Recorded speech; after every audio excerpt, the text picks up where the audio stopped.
Olá, saudações fraternas a todos, sejam bem-vindos a mais um estudo do Evangelho no Lar Online do Grupo Espírita Paulo de Tarso, do Rio de Janeiro.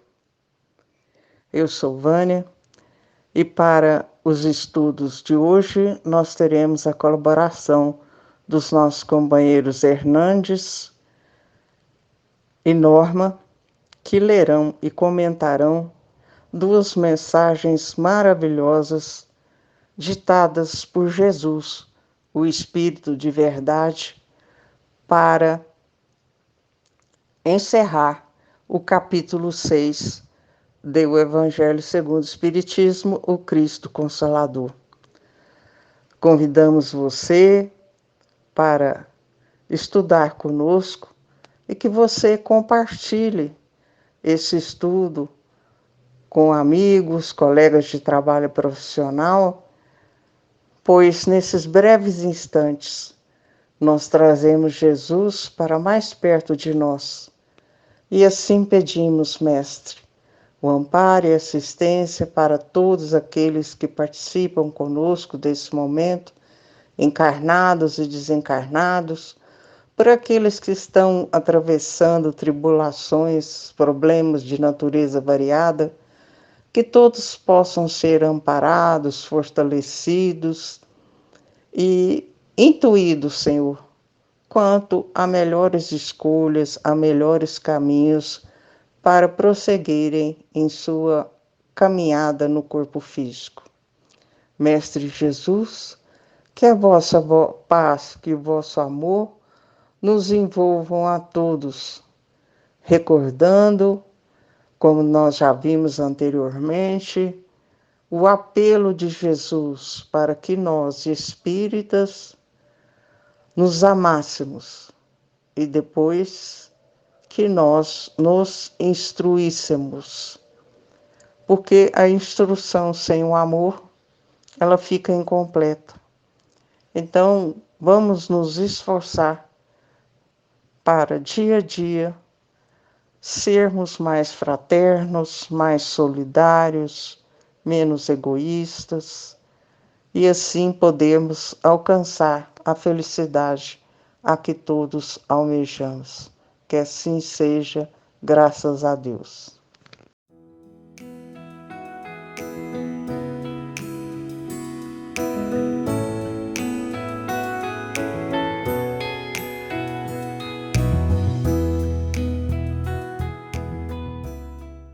Olá, queridos irmãos, que sejam de paz os nossos pensamentos, os nossos sentimentos. Vamos dar início ao nosso Evangelho no Lar de hoje, onde abordaremos o estudo do Evangelho segundo o Espiritismo, capítulo 6, o Cristo Consolador. Nós estamos nas Instruções dos Espíritos, Advento do Espírito de Verdade, no item 7. Diz para nós o Espírito de Verdade neste item: sou o grande médico das almas e venho vos trazer o remédio que as deve curar. Os fracos, os sofredores e os doentes são meus filhos prediletos, e venho salvá-los. Vinde, pois, a mim, todos vós que sofreis e que estáis sobrecarregados, e sereis aliviados e consolados. Não procureis alhures a força e a consolação, porque o mundo não as pode dar. Deus fez aos vossos corações um apelo supremo pelo Espiritismo.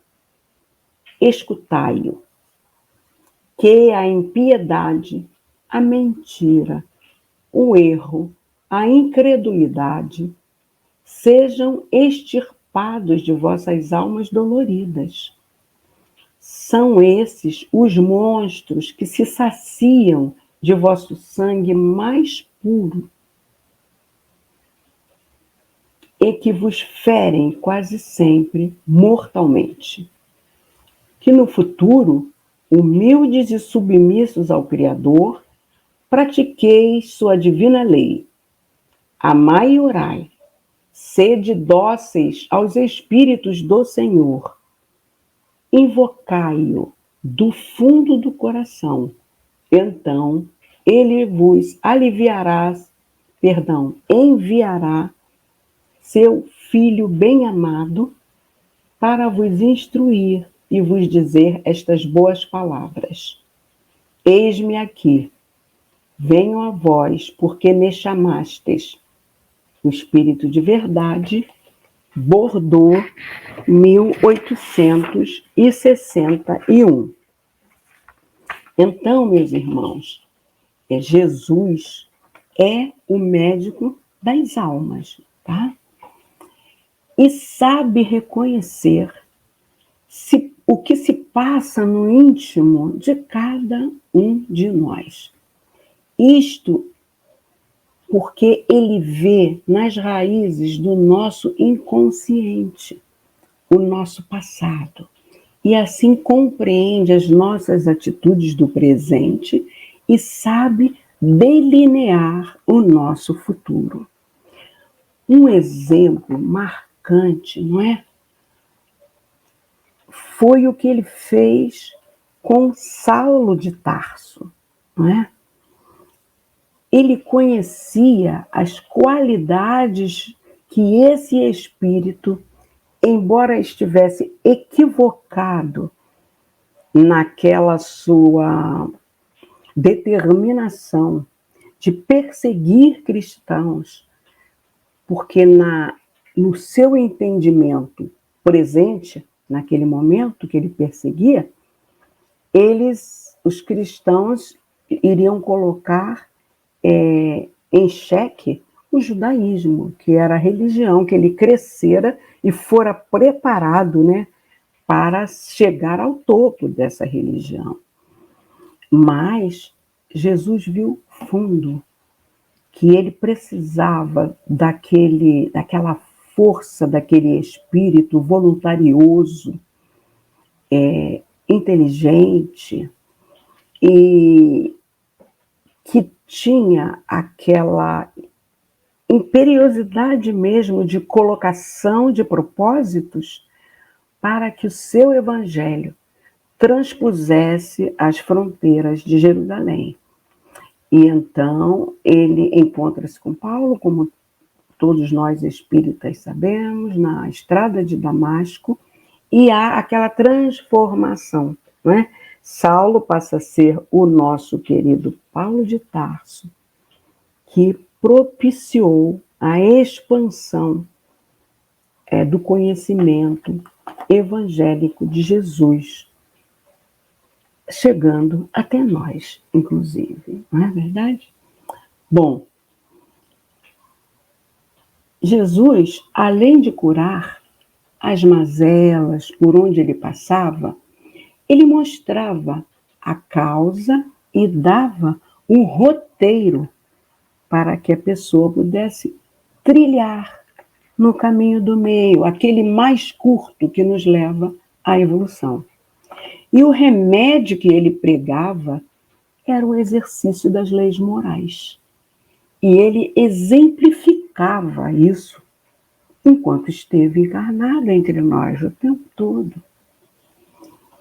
Isso lhe dava autoridade moral para a pregação evangélica.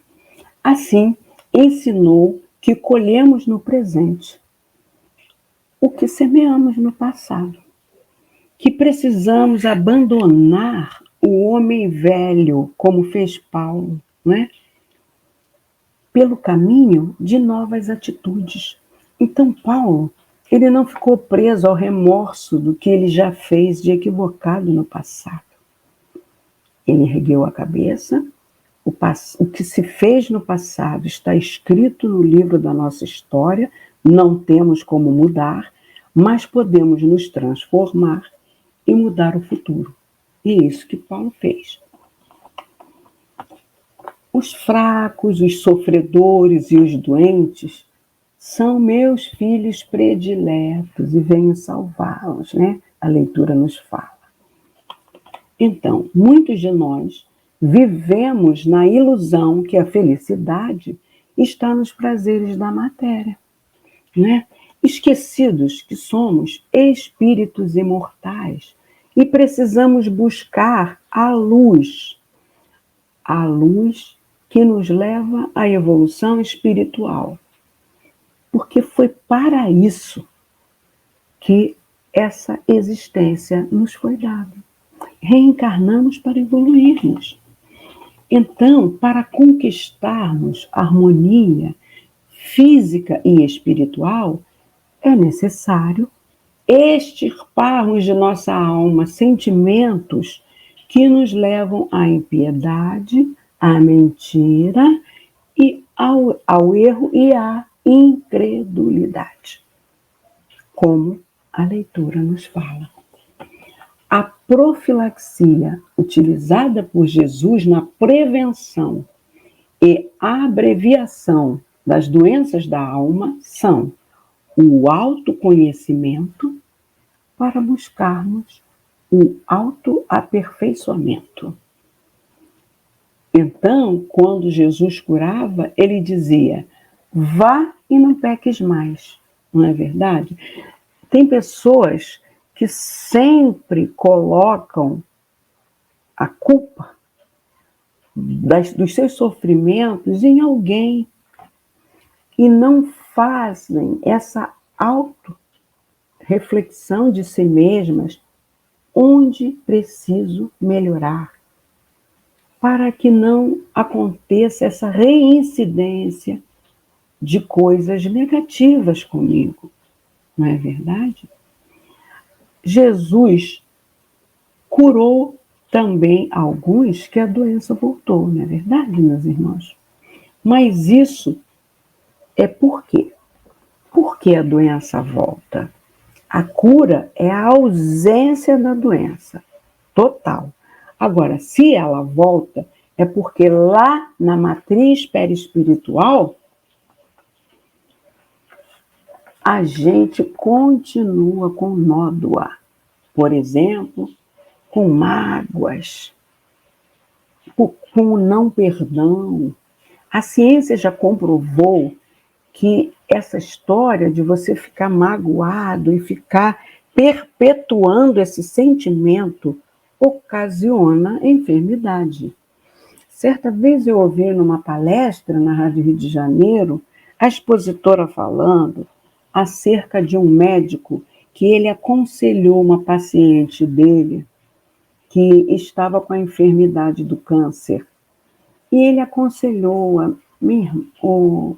eu queria te pedir para você exercitar o perdão, deixar de ficar corroendo mágoa, porque isso prejudica na sua cura. Mas a irmã, ela estava tão decidida a não perdoar, que ela respondeu assim para o médico: olha, eu morro, mas eu não perdoo. Quer dizer, são espíritos resistentes a essa transformação moral, a esses receituários de amor que o nosso mestre nos trouxe. Quando deixamos, meus irmãos, os maus sentimentos permanecerem em nós, nós perdemos a luz. A obscuridade escurece o nosso caminho com tristeza, falta de ânimo, e aí as coisas vão se complicando, né? Há doenças programadas que podem ser evitadas com a prática do amor. Já aprendemos que o amor cobre a multidão dos pecados. Há espíritos iluminados de corpos frágeis, entendeu? A gente vai e tem vida longa porque atuam na caridade. A gente lembra da nossa querida irmã Dulce.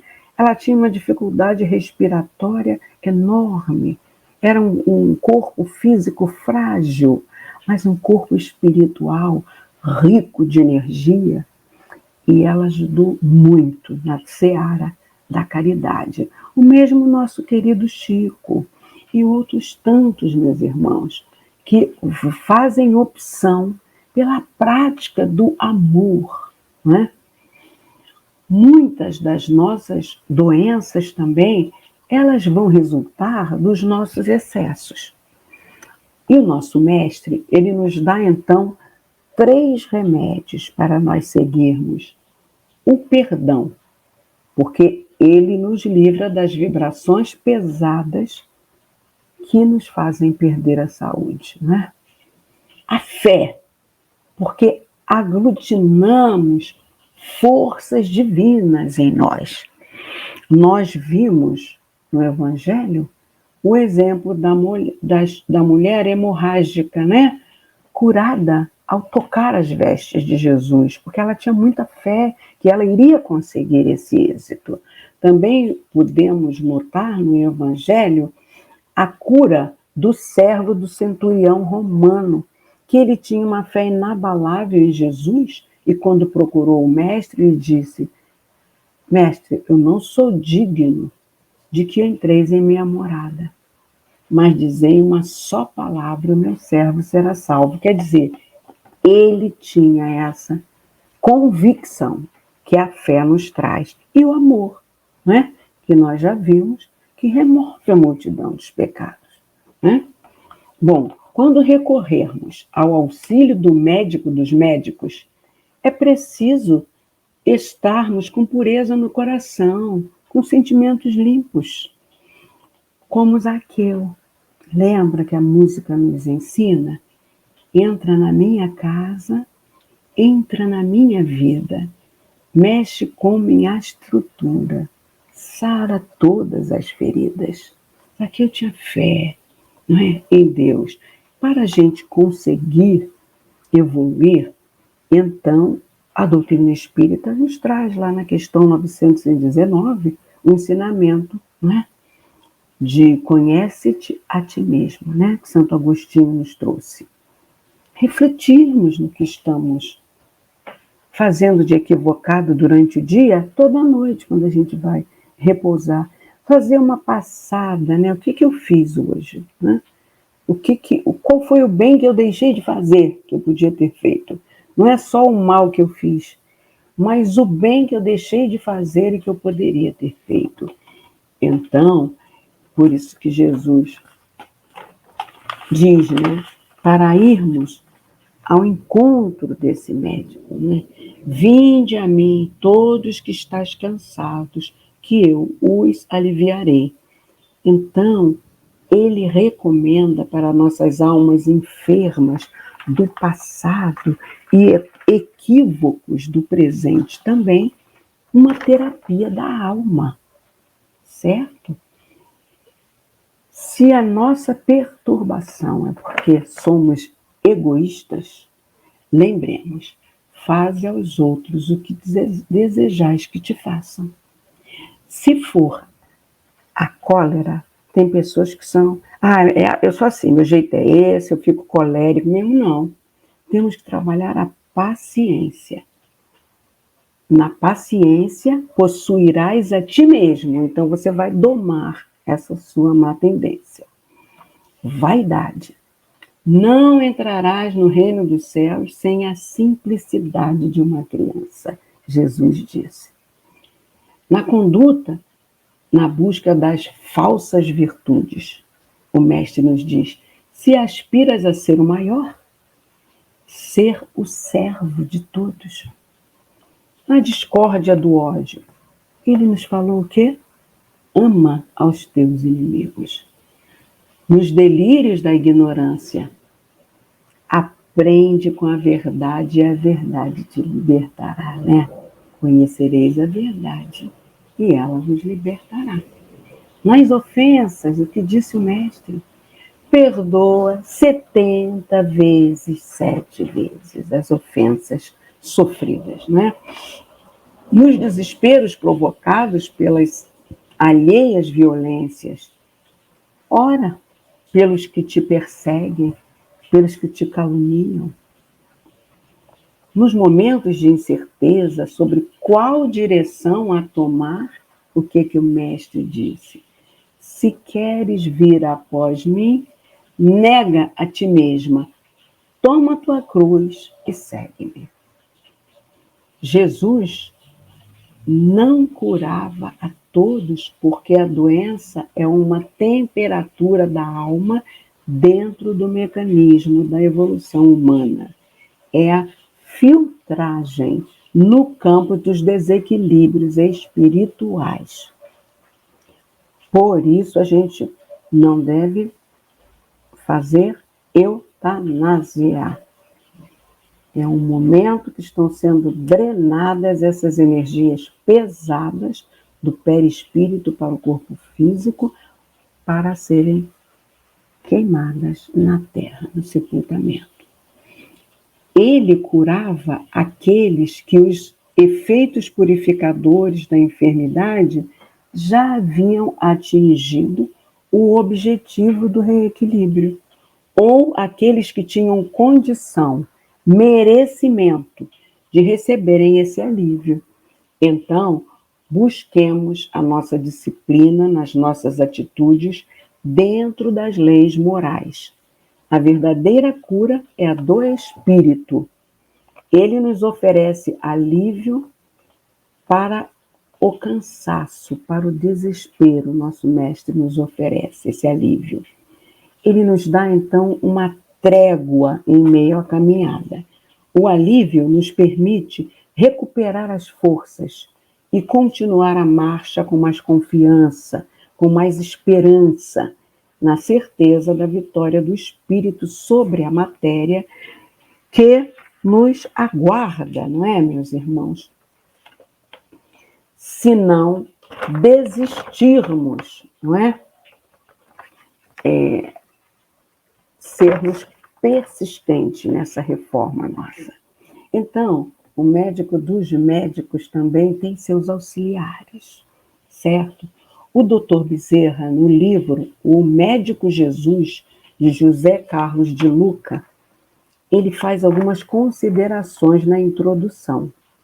Ele diz que o amor de Deus é incomensurável, maior do que todos os nossos desatinos. Que, se não fosse a eterna e inesgotável clemência do Pai, não suportaríamos o resultado implacável da lei de causa e efeito. E como há o ditado, que nada como um dia após o outro, meus irmãos, é importante lembrarmos que entre um dia e outro tem a noite, onde os benfeitores, esses auxiliares de Jesus, atuam na nossa cura. Entendeu? Dr. Bezerra nos diz o seguinte: quando vos entregais ao sono, vossos guias tutelares entram em ação. Cirurgias são realizadas em vossos corpos espirituais, removendo futuros obstáculos que mais tarde se manifestaria no corpo físico em forma de distonias várias, impedindo o desempenho de vossas tarefas reencarnatórias. Ou seja, no sono físico do nosso corpo físico, são retiradas as nódoas doentias de acordo com o nosso merecimento. O benefício é concedido, dando em troca ao trabalho que desempenhamos no amor e na caridade. E nós vemos o trabalho, meus irmãos, desempenhado, mesmo naqueles irmãos que nasceram com deficiências físicas. Quantos deles estão fazendo caridade por aí, sendo expositores, não se renderam àquela autopiedade, porque eu nasci deformado. São palestrantes que dão estímulo e bom ânimo para muitos de nós, que somos perfeitos fisicamente e estamos nos entregando ao desânimo, não é verdade? Então, Jesus nos pede que estendamos as mãos para sermos os braços dele sobre a terra. Vamos nos esforçar nesse propósito, não é? Com a prática do amor e da caridade.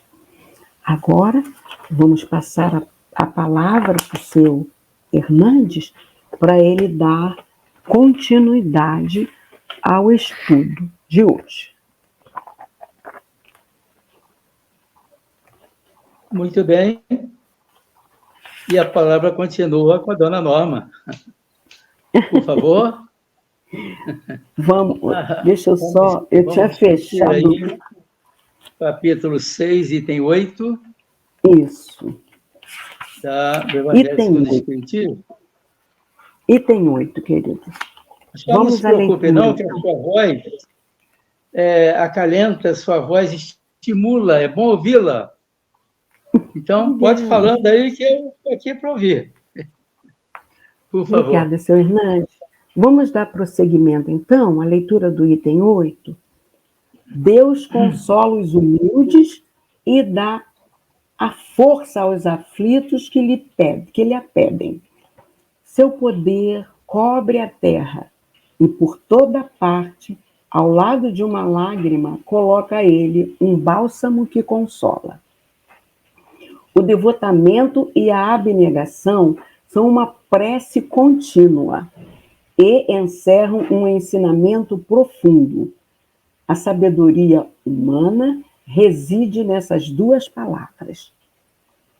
Possam todos os espíritos sofredores compreender essa verdade, ao invés de reclamar contra as dores, os sofrimentos morais que são neste mundo o vosso quinhão.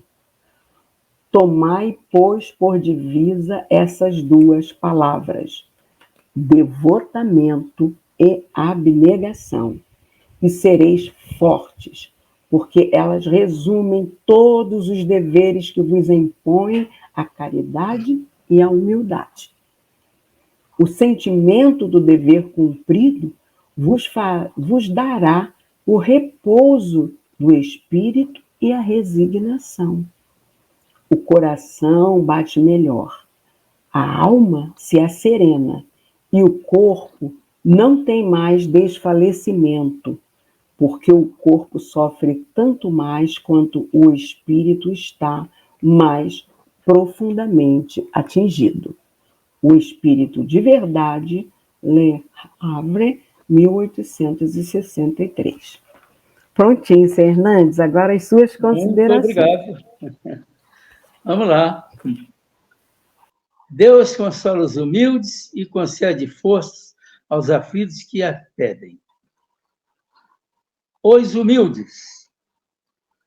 Aqui há um entrave. Existem pessoas com uma certa importância ou uma pseudo-importância que não querem estar incluída no grupo dos humildes. E aí como é que fica? Achando que humildade é pequenez, é tornar menores. Essa pessoa está confundindo humildade com humilhação. São coisas muito diferentes. Essa força que a humildade concede é bastante porque é difícil ser humilde. É muito difícil. É um dos valores, uma das qualidades mais importantes e mais difíceis de ser alcançadas pelo homem comum. Seu poder se estende pela terra e em toda parte, ao lado de uma lágrima, derrama o bálsamo consolatório. A lágrima. Se a gente perguntar a uma pessoa, você chora? O homem acha que não, que chorar é uma pequenez, é uma inferioridade. Não. Não vamos estar por aí igual um bebê chorão. Mas sempre que a ocasião se oferecer, e são muitas, as profundezas da alma, pode sentir isto num acidente familiar ou num incidente. Quando a vida distorce nossas expectativas, nos coloca numa posição de pequenez. Se nós aceitarmos isso com humildade, rompemos melhor, vencemos melhor. Caso contrário, seremos derrotados pela vida. O devotamento e a abnegação representam uma prece perene e envolve um profundo ensinamento. Olha, dois valores espetaculares: devotamento e abnegação. O que é devotamento? Eu me aplico a uma coisa com esforço, com entrega. Estou devotando a isso. Abnegação é ceder, abrir mão. Competir, sim, mas competir sem disfarce, sem truques. E prossegue dizendo que a sabedoria humana reside nessas duas palavras. Duas palavras, dois substantivos que podem reger, nortear nossas vidas nas diferentes circunstâncias. Quando estivermos bem, quando não estivermos bem, qualquer seja o meio que nos encontremos, devotamento vai sempre nos ajudar aí. E a abnegação também. Pudesse todos os seres sofredores compreender essa verdade, em lugar de insurgirem contra as dores e padecimentos morais que são o vosso patrimônio. Olha aí. A dor, quando incide, ela vem forte, pode vir forte. E em cima dos vaidosos, em cima dos indivíduos donos de si, ou supostamente assim, ela vem mais forte.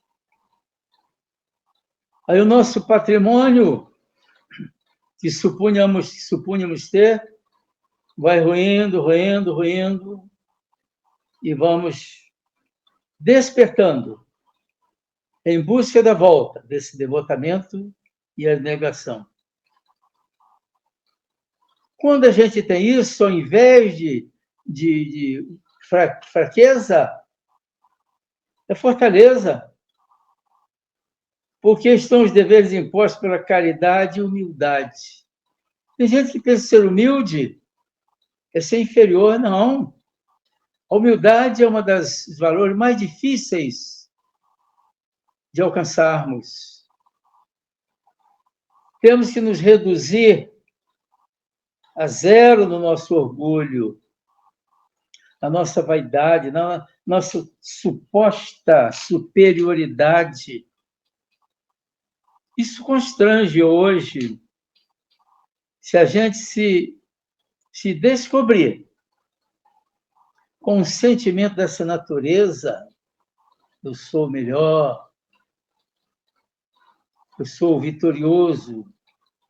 Vitorioso tem que ser realmente, supor-se assim. Mas na luta, vencendo na luta. Enfim, caridade e humildade. Caridade é o ato de doar. Mas doar o quê e como e por quê? Nós temos duas medidas, podemos doar uma ao mais necessitado. Onde quer que estejamos, tem as pessoas necessitadas.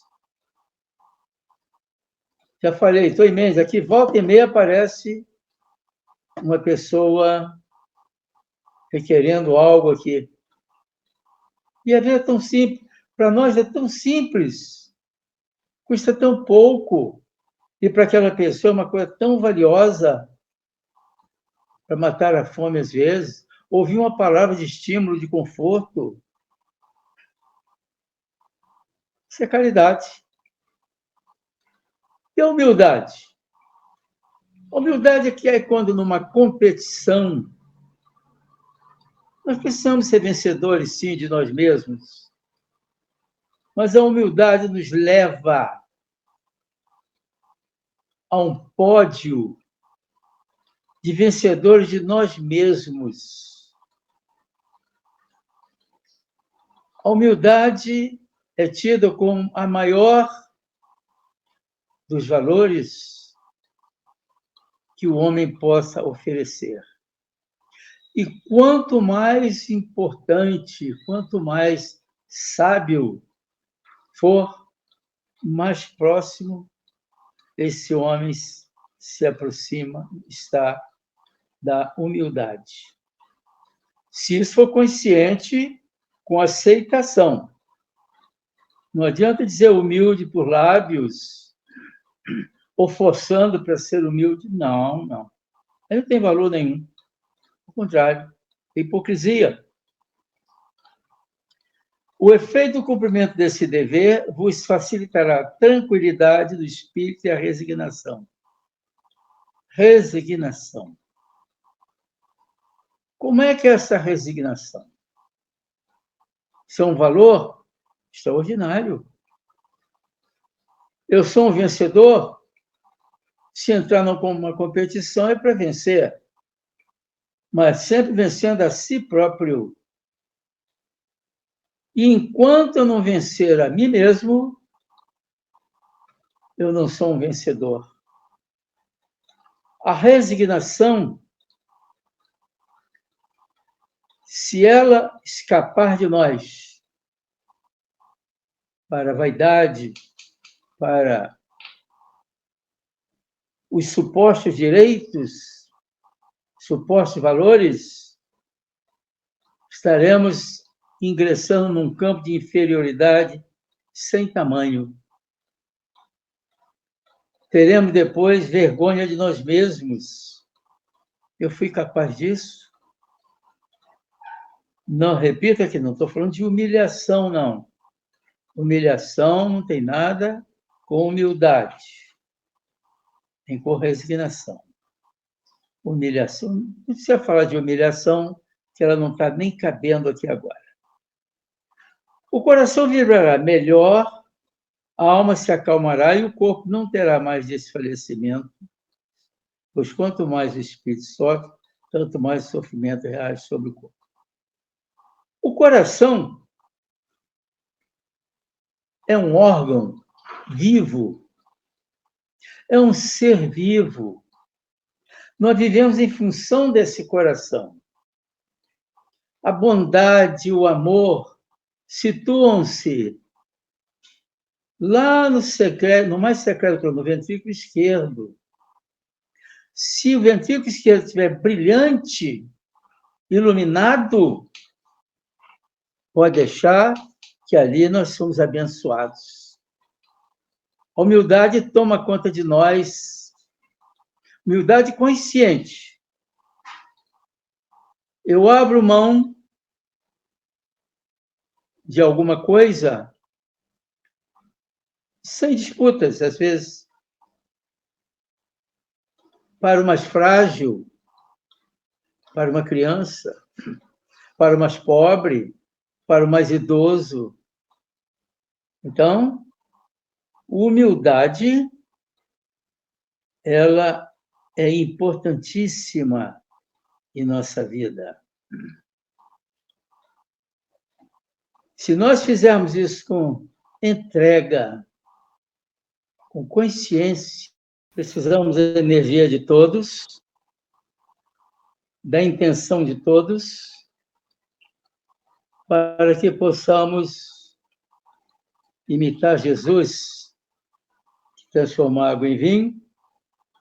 Nós vamos transformar uma água comum numa água fluidificada, serve como remédio, fortalecimento do corpo e da alma. Assim pedimos à espiritualidade que se digne fazer conosco, dirigindo-nos, as mãos, que está o recipiente com água, as mãos postadas, e pedindo aos guias espirituais que se dignem captarem a energia da energia cósmica, fluidos divinos, injetando nesta água, transformando-a em remédio para a cura ou alívio de dores daqueles que fizerem uso da mesma. Pai nosso que estás no céu, santificado seja o vosso nome. Venha a nós o vosso reino. Seja feita a vossa vontade, assim na terra como nos céus. O pão nosso de cada dia nos dai hoje. Perdoai as nossas ofensas, assim como nós perdoamos a quem nos tem ofendido. Não nos deixeis cair em tentação, mas livrai-nos do mal, que assim seja. Assim seja, graças a Deus. Passo a palavra para Dona Vânia, prece final. Tempo no almoço. Prezados ouvintes, internautas, nossa gratidão por sua companhia em mais um estudo do Evangelho no Lar Online do Grupo Espírita Paulo de Tarso, do Rio de Janeiro. Em nome de todos que compõem a nossa equipe, nós agradecemos sua presença, seu apoio e esperamos que você continue conosco. E depois de magnetizada a água, nós vamos agradecer a Deus, a Jesus, a espiritualidade amiga, ao nosso anjo guardião, o mentor, por tudo que nós temos recebido, pelas oportunidades abençoadas de aprendizado e serviço no bem, rogando que nos sustente, Senhor, nas provas desta vida e que nos fortaleça a fé, a esperança, a paciência e a resignação, para que melhor possamos cumprir a nossa programação reencarnatória. E assim, Jesus, com o coração agradecido, nós encerramos o nosso estudo de hoje. Que assim seja, graças a Deus.